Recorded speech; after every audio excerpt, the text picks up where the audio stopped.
saya menjabat sebagai Direktur Corporate Affairs dari Vision Flag Indonesia.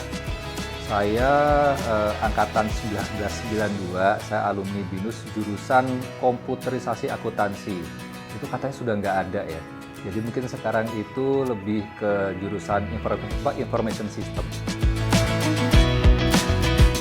Tahun 92 itu saya melihat sepertinya pekerjaan itu lebih ke arah dunia komputer. Jadi saya melihat bahwa sepertinya saya harus kuliah komputer nih.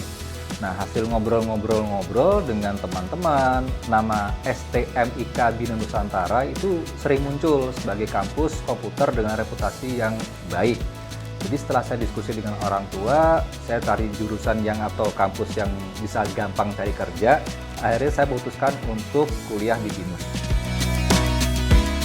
Pada saat saya aktif di kegiatan kampus ya, saya ini cukup aktif di organisasi kampus. Saya aktif di Senat Mahasiswa, saya pernah jadi ketua himpunan mahasiswa jurusan, bahkan saya pernah mendirikan satu UKM.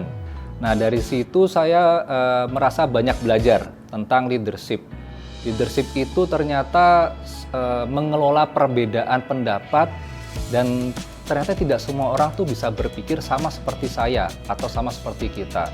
Dan bagaimana kerja dengan berbagai macam karakter untuk gerakin orang rame-rame ya menuju tujuan yang sama. Sehingga ternyata memanage organisasi waktu kuliah dulu itu ternyata sangat-sangat bisa dipakai pada saat saya bekerja sekarang di organisasi seperti perusahaan Vision Flag Indonesia.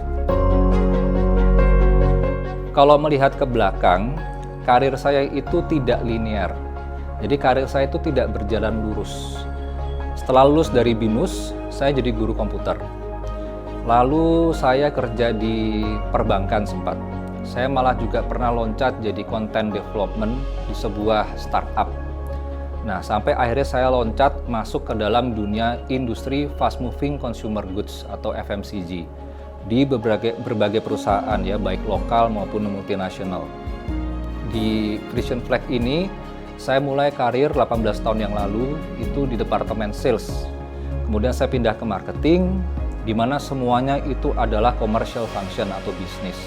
Di tahun 2013, saya mengambil keputusan yang cukup besar, yaitu pindah ke bagian waktu itu corporate communication. Ini sebuah bidang yang sama sekali berbeda. Jadi kalau dulu kan saya di brand, saya di sales, saya di bisnis. Waktu itu saya berani untuk belajar dari nol, bagaimana menjaga dan membangun reputasi perusahaan, mulai belajar komunikasi dengan media, dengan stakeholders, dan melakukan advokasi kepada para pemangku kepentingan.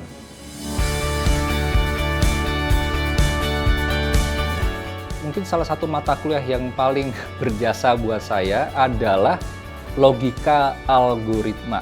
Karena waktu saya kuliah atau saya belajar logika algoritma, itu ternyata melatih diri saya untuk punya pemikiran yang logik, struktur, dan juga untuk bagaimana menyusun strategi. Jadi sampai hari ini pun pada saat ini saya di Corporate Affairs, ternyata itu membantu saya dalam kehidupan saya sehari-hari. Bagaimana saya membuat decision making, bagaimana saya menghandle krisis, isu, dan semuanya dengan cara berpikir yang terstruktur, logik, dan dengan algoritma yang baik. Itu ternyata membuat saya bisa membantu saya dalam pekerjaan saya sehari-hari.